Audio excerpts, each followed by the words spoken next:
And we are back. And I'm going to class this as series one because in the past, I've never actually classed this as a series. So, welcome to series one, episode one of the Athletic Mastery podcast. And I'm delighted to have back the international man of mystery, a current bodybuilding champion, author, publisher. Is there anything that this man cannot do? You know him as the main man himself, Mr. Ed Akay. Welcome back, my man. How are we doing? I'm all good, Chris. Thank you very much for having me. And thank you for sending me this awesome Honor Athletic t-shirt. You can even wear it under a blazer. Mate, I'm loving that. I'm absolutely loving that. So a little plug there. Yeah, www.honorathletic.com. Go over there. Let's go. Let's get it in. What's your discount code, Ed? So that the guys can use your discount code. Can you remember? I can't remember it off the top of my head if I'm honest, but it is on my Instagram. There you I go. really should know this off the top, shouldn't I? What do you know what it is, Chris? You gave it to me. I think it's Ed 10. I'm not sure. But wait, Ed 10. do you know what? We'll do flip reverse actually. Tell them your Instagram account, and then they can go to your Instagram account, and you can get the loyalties from it.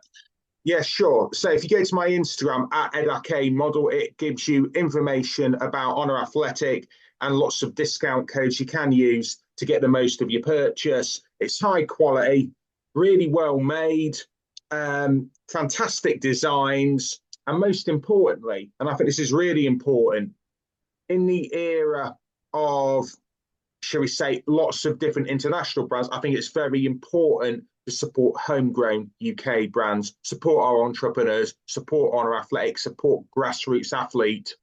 Nah, mate, I appreciate that. I'll give you 200 grand later on for that.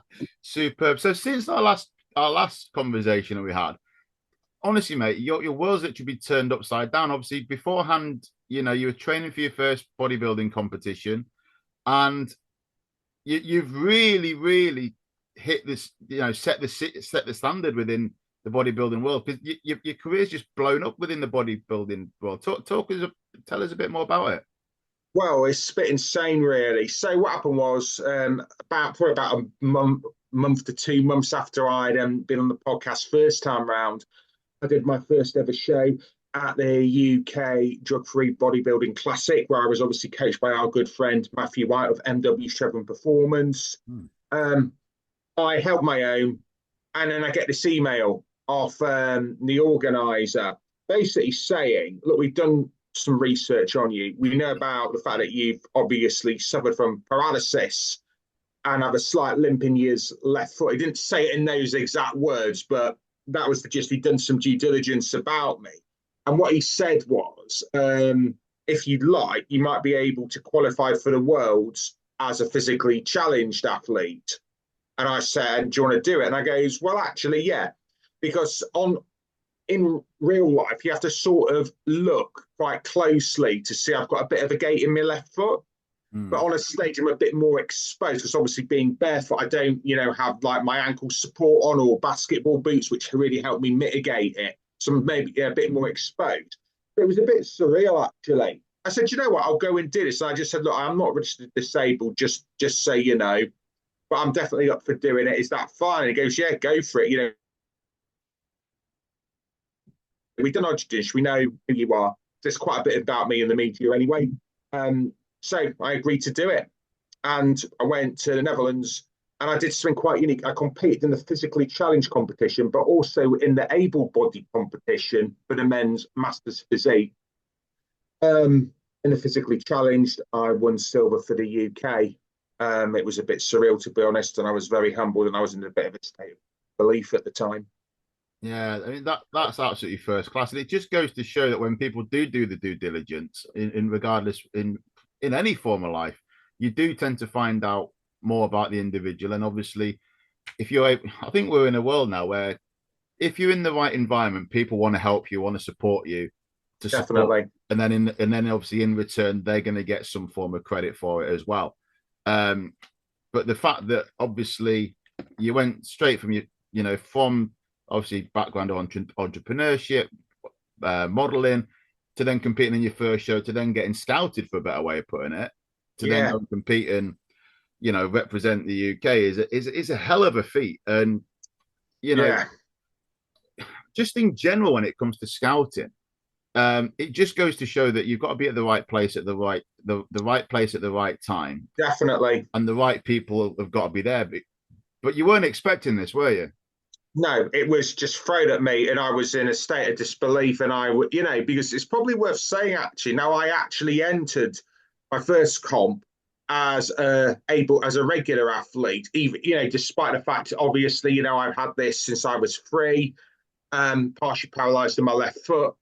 It also, to a lesser degree now, affects my fine motor skills. But because it's not visible, if you get me, unless you look for it, Yeah, I've yeah. been able to, shall we say, pass. If I think that is that the right word now? Um, yeah, Pass, is it? potentially.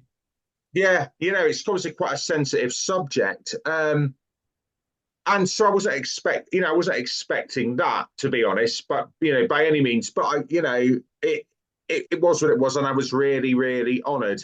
And actually, I think it's actually very important to kind of, you know, go in just expecting to perform well, and anything else is a bonus. That way, the pressure's off yourself. Yeah, 100%. And I think this is what a lot of people don't realize is that you've got to stop looking for these opportunities and putting too much pressure on yourself to do that, because we you obviously know about my scouting background and everything, and I hear Yeah, it all of the time course.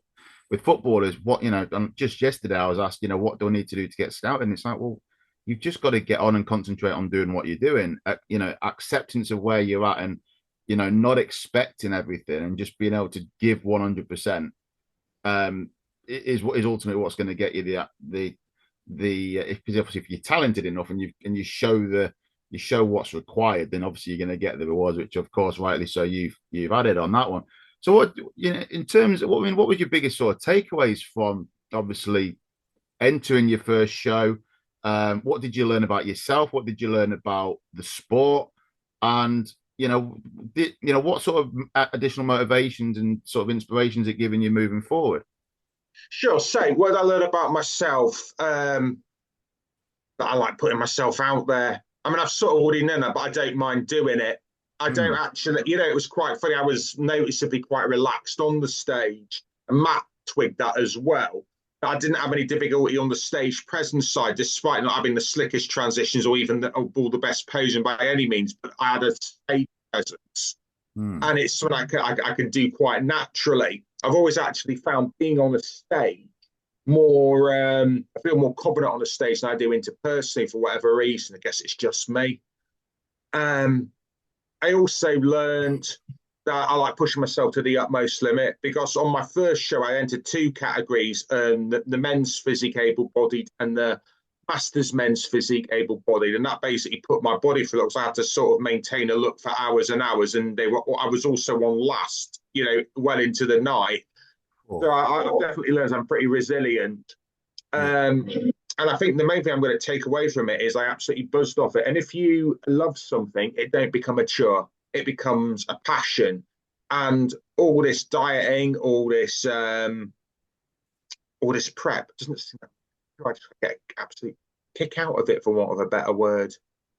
No, I totally get that, and I'm the same when I'm competing in strongman. I mean, obviously, when you're going towards when you're competing on stage, it is a bit daunting because obviously you don't know what to expect. But whether you're first, whether you're last, it is the best feeling, because obviously you can then look back on what you've done. And I think one of the biggest things that I mean, I've certainly influenced this with my athletes quite a lot at the moment, is practicing gratitude and just being grateful in terms of, you know, what you've done that week, what for you, because a lot we're in a scenario, we're in a world now where there's a lot of negativity. Sort of we sort of touched Roger. on it before we came on air. Uh, yeah, that was a different conversation altogether. But we're in a very, very negative world where almost everyone seems to want to feel like they're under attack. And I think it's really important that at the end of every single day, at the end of every single week, that you do think back and you think, like, what am I grateful for this week? What have I achieved, and what is it that I need to do to move myself forward? Because I think if without looking back and reflecting, you sort of cocooned into a world where you think you're under pressure, you're not getting as moving as far forward as you think. But then when you do reflect, you think, well, I've actually I've actually made my bed. I've actually been to the gym 4 times this week. I've actually prepared my meals. I've actually had a good night's sleep, and it has a good feel on you. Are there any sort of routines or rituals that you sort of do yourself, Ed, in terms of being able to keep yourself motivated? Because obviously you're in a real, you've got a lot going on, obviously, as an entrepreneur and a model and numerous other things. What is it, do you have rituals that sort of keep you intact, for a better way of putting it? Yeah, I'm very much a morning person. I pretty much train first thing, and that's very much just part of my day routine. Get up between 5 and 6, have my first meal, wait a bit, go literally straight to my garage gym. Hmm. Yeah, You that's know, it's very much just part of my DNA, and I prioritize it. I prioritize it over things like going to the pub, which I don't do very much of anyway. But I think hmm. it's making certain things a priority, and I view that as one of my priorities. And I have done actually for the past 4 years, since our good friend Matt took me under his wing, and well, it really helped change my life. Yeah, no, I think you've hit the key word there, mate. Prioritizing, make a priority. What is important to you right now, and what is it that's going to make the biggest impact of your day? Because when you know that you're doing something and you know why you're doing it, you're going to do it. You're going to do it. You're going to get it done, get it dusted, and then straight away that even if you're fearing it, it's done. And then Yeah, just like we talked about before, we then reflect and think, do you know what? I might not have wanted to go and do that gym session today. However, it's done now. I can now get on with the day because I feel tenfold better. I mean, endorphins are up and kicking. And yeah, it's structure's a key thing, isn't it? Structure oh, definitely. I think that's something massive. I'm a very structured person, and you can't do stuff like this without structure. If you have no structure, you're not going to do it. I mean, obviously, the eating structured, especially, and the training structured. So if you're not prepared to have structure in that sense, you can do bodybuilding. No, I don't think it's just bodybuilding, is it? It's sport in general, Oh or God, just yeah, or general day to day. I mean, again, people say to me about, what do I need to eat? What do I need to eat? What should I eat? And there's a false conception that you've got to just you've got to cut out chocolate, sweets. If you're an adult, alcohol and other bits and pieces. Obviously, you can too much of anything's bad for you, but it's yeah, just the case. definitely, But it's just the case of just getting. Most importantly, get the food in you. Get the food in you definitely. and monitor, because one thing people don't understand is every single individual is different. You're going to be different as a bodybuilder to what I'd be doing as a strongman, to what friends of ours do as a footballer or a rugby player. And it's just energy, isn't it? You've just got to make sure that you're energized. If you've eaten enough, you're going to be full. You won't be picking an hour later. um but just transferring it onto the bodybuilding. In fact, we'll link the bodybuilding and the modeling together if we can. Yeah, they One of are the very much interrelated. Yeah, I was going to say, because one thing that a lot of people will get a bit body conscious when it comes to drinking too much water, or they've had the carbs. They go on the scales, or they look at themselves in the mirror, and they're thinking, "I put weight on." But what they don't realize is that they're not allowing they're not allowing the body the time to fully digest.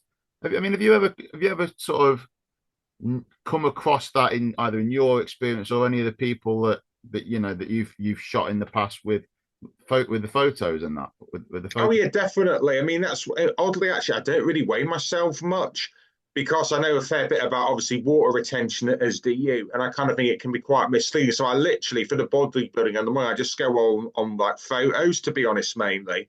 Because I think Yeah. if you get obsessed with a number on the scale, you run a bit into a bit of a slippery slope of a getting body dysmorphic, but also actually as well um, run the risk of losing muscle.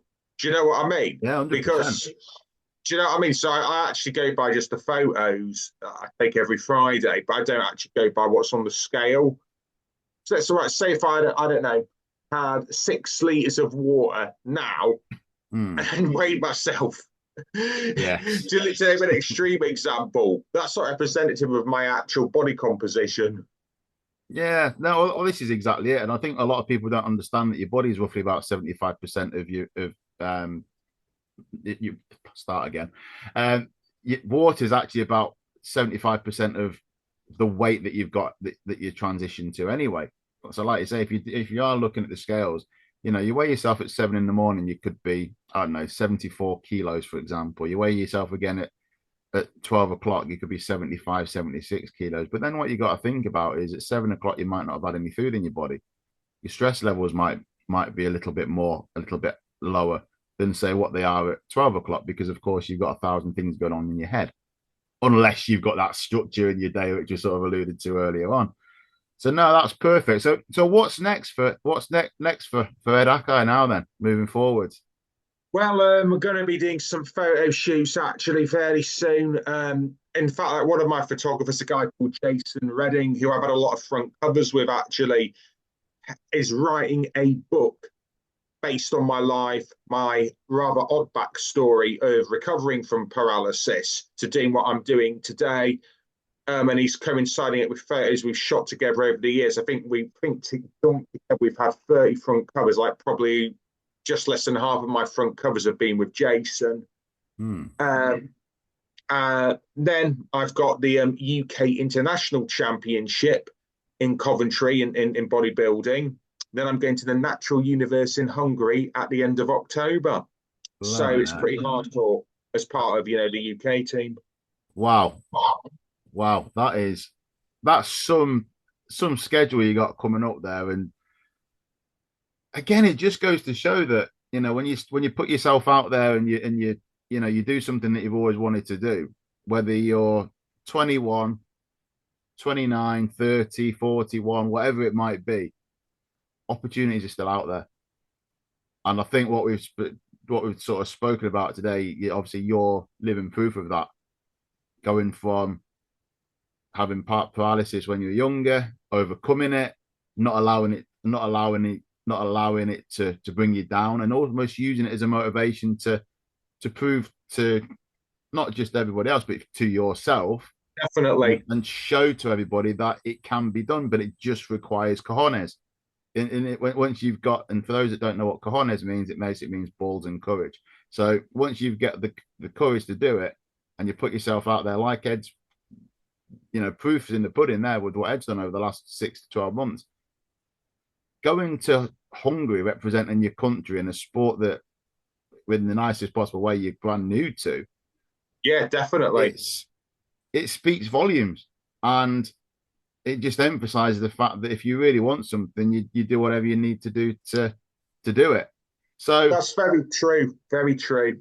yeah, so sort of like coming sort of rounding it off a little bit. We could, I think this again been some great golden nuggets, great life story in there again, lots of motivation. And let's obviously, we touched upon the where to find you at the beginning, but obviously you've got Midas Touch magazine as well, which you co-run with Helen.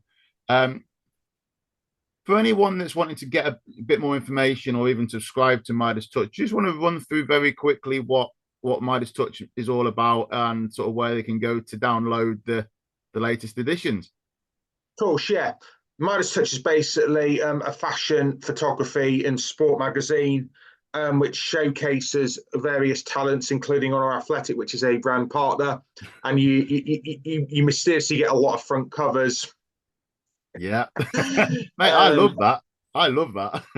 Yeah, I got another coming soon, buddy. And obviously, our good friend Matt features in it. Matt obviously being my trainer. He's appeared on the cover several times, but as do a lot of different talent, actually. We've had like models from Sweden. A lady called Mary Hackinson is quite big on the international modeling scene. We've had all sorts, and we even bring out our version of the Playboy Playmates, the Midas Maiden calendar every year. But it is strictly billboard friendly. It's a billboard friendly magazine. It's not an adult magazine, if you get me. Yeah. And to see what it's about, go to www.midastouchmagazine.com.